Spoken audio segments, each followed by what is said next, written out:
Sem dúvida nenhuma, após o resultado eleitoral e após os últimos movimentos ocorridos no Brasil, eu sinto necessidade de voltar a tratar das eleições.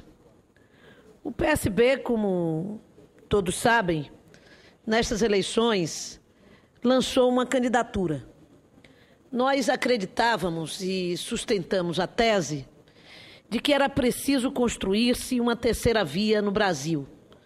Uma terceira via que pudesse representar uma mudança, mantendo no campo da esquerda as modificações necessárias para que nós pudéssemos fazer mudanças na economia e fazer avançar as políticas sociais.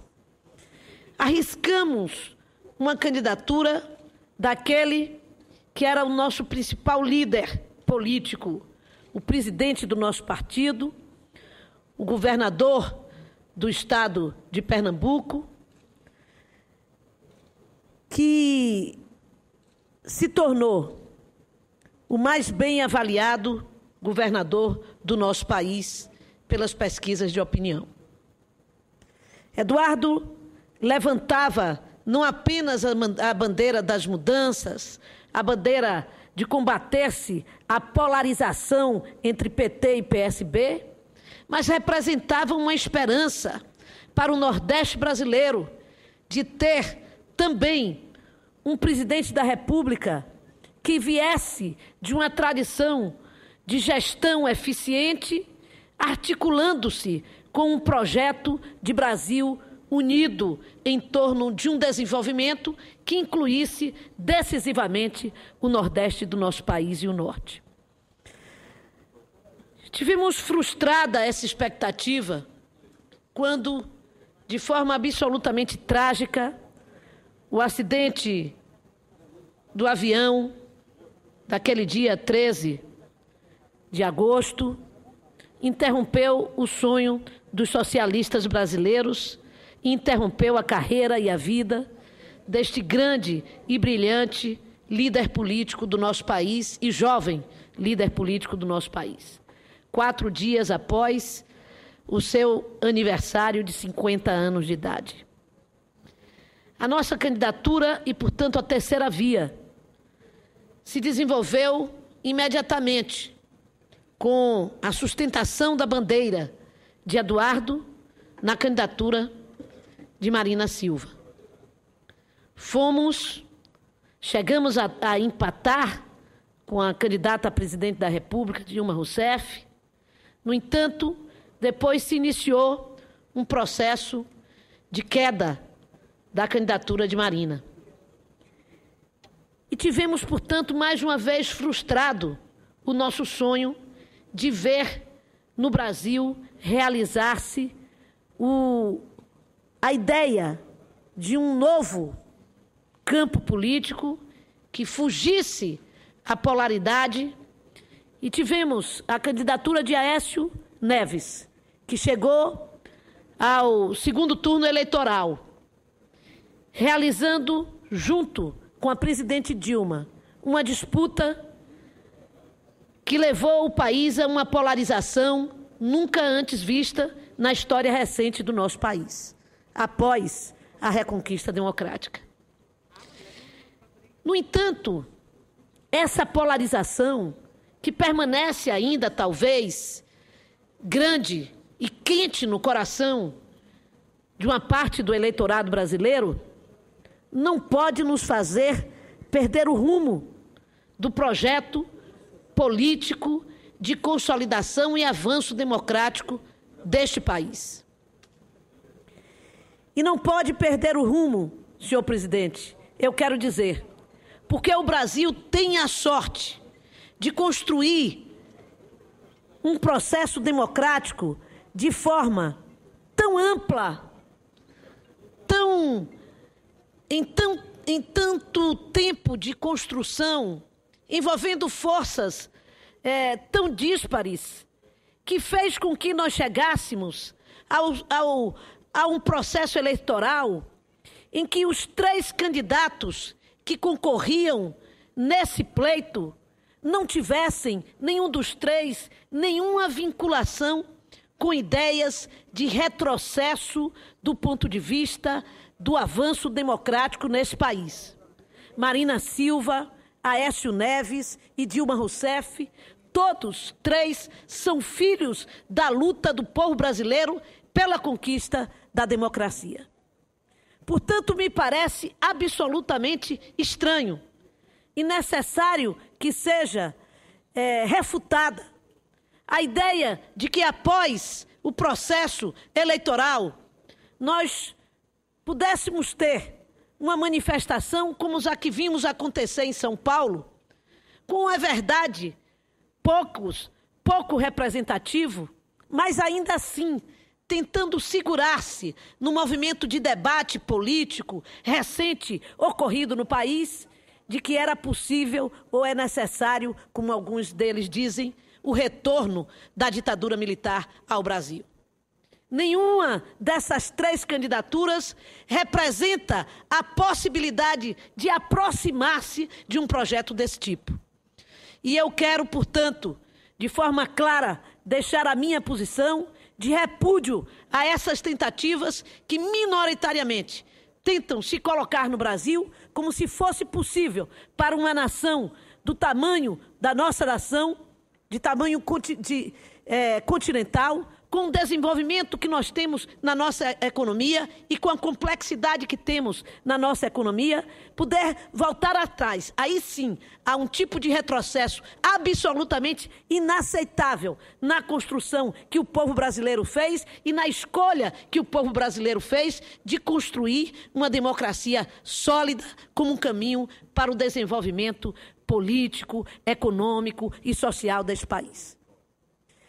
Faz-se extremamente necessário, no entanto, que a política brasileira e o povo brasileiro se volte para perceber que é preciso fazer mudanças de rumo na nação brasileira.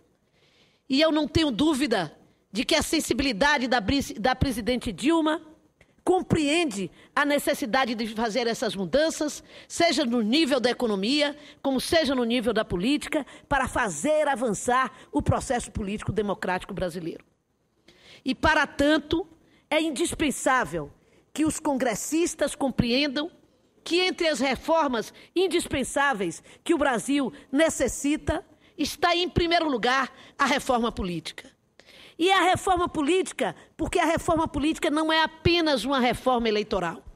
Ela é uma reforma mais ampla, de dimensão mais profunda, que possa fazer com que o governo ou o Estado brasileiro se democratize, aproximando-se da população brasileira. Ficou clara nas manifestações de 2013 que há um distanciamento entre a representação popular e o povo brasileiro. É uma parcela significativa da sociedade brasileira que não se sente representada pelo processo político eleitoral que constitui a Câmara e o Senado como sua expressão de representação popular. E é impossível que nós passemos ao largo dessa discussão. É preciso debater-se uma reforma profunda, mas é preciso também fazer-se mudanças no processo eleitoral que signifique a busca de um processo mais igualitário, mais democrático e, portanto, mais próximo do cidadão. Eu não posso imaginar como um processo político eleitoral desse partido, em que só no meu estado, que é um estado de economia mediana, eu ouça, como ouvi ontem de um deputado recém-eleito, dizer que nenhum deputado federal da Bahia se elegeu sem gastar, no mínimo, 7 milhões de reais. Isso não pode ser normal no ouvido de um cidadão que tem a sua carreira pública, que trabalha a vida inteira, ou que é um trabalhador, um operário, ou que é um empresário pequeno que deseja participar, ou médio que deseja participar da vida pública e da vida política do seu país. Não é possível imaginar-se que, para se eleger uma representação do povo brasileiro, nós tenhamos que ter, por cada deputado federal, o gasto de 7, 8, 10, 12 milhões de reais. Essa é uma distorção profunda que é preciso modificar-se. Não é possível imaginar, e eu vi isto desse processo eleitoral agora com muita clareza, porque fui candidata ao governo do Estado, e vi o sacrifício dos meus companheiros candidatos a deputado federal, estadual, a sua tristeza, a sua dificuldade de captar recursos na tentativa de se eleger nesse contexto eleitoral onde não são mais as ideias que ditam o voto do cidadão para a escolha de um parlamentar, mas sim a chamada estrutura, entre aspas, que ele apresenta no processo eleitoral. Só pode se eleger ou quem está no governo, na base do governo, para ter uma máquina a lhe apoiar, ou para aqueles que conseguem captação de recursos milionários a preços, sabe-se Deus de quê. Portanto, esta pedra é uma pedra fundamental na mudança política que nós pretendemos nesse país. Mas é possível fazer mudanças que sejam mudanças até menores, mas essenciais no jogo político. Uma delas é a divisão do tempo de televisão. E eu apresentei um projeto na semana passada aqui no Senado para que não se possa permitir o acúmulo, a soma dos tempos dos partidos no caso de coligação proporcional. O que nós assistimos na eleição do Brasil este ano foi uma vergonha. Foi a vinda de legendas das diversas formas, ou por troca de cargos nos governos, ou mesmo a venda explicitamente compreendida como troca de recursos financeiros para que se pudessem fazer coligações que acumulasse mais tempo para um candidato do que para outro.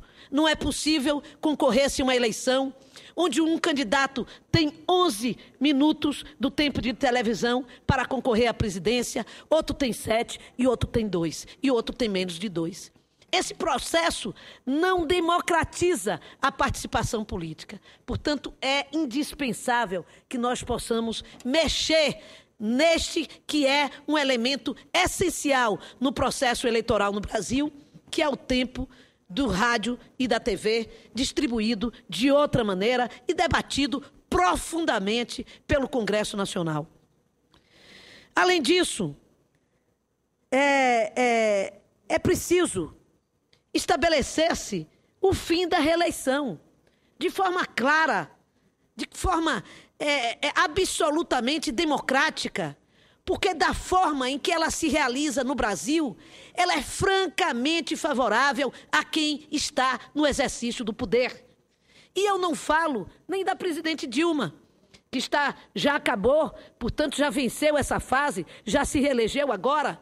Eu falo do futuro desse país, dos governos estaduais, da necessidade de renovação política da nação brasileira e nos estados do Brasil, e que não é possível nós mantermos essa estrutura de poder em que a política se dá para que se permaneça definitivamente no poder e que tudo seja feito em torno da ideia de que é possível fazer-se tudo o que nunca se imaginou para permanecer-se no poder.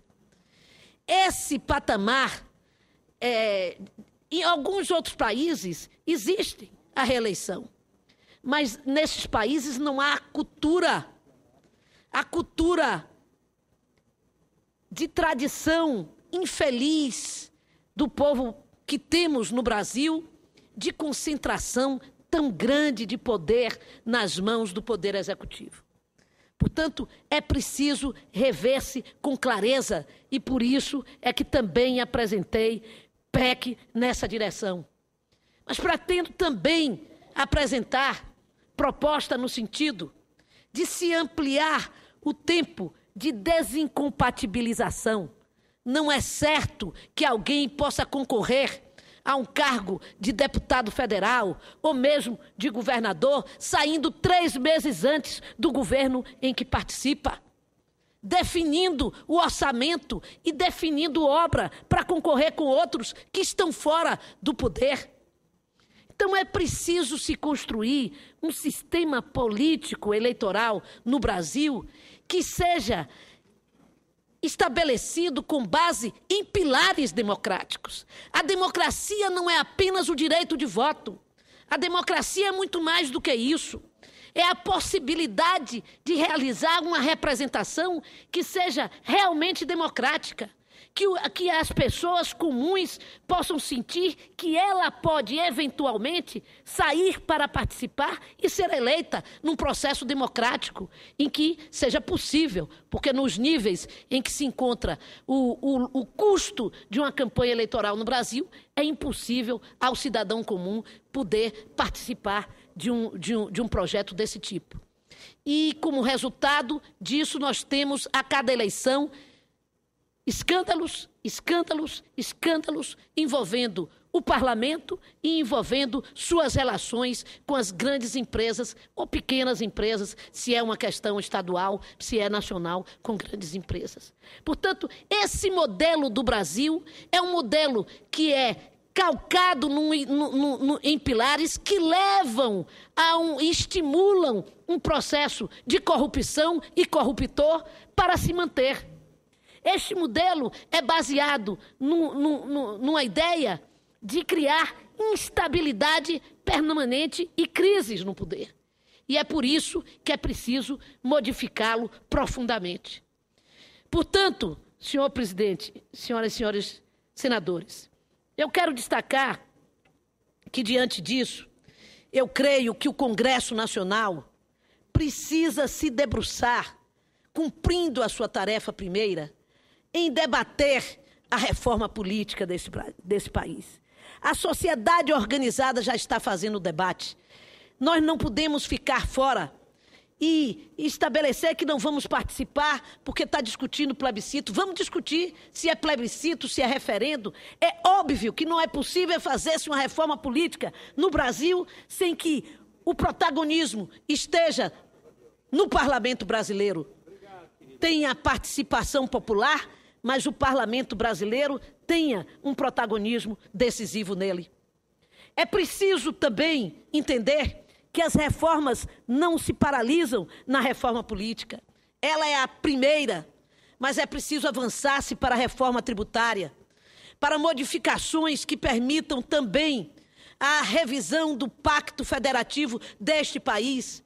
Não é possível que os municípios continuem à míngua, sem poder realizar as suas tarefas essenciais, e este é o poder mais diretamente relacionado com o povo e aquele que executa diretamente a política pública.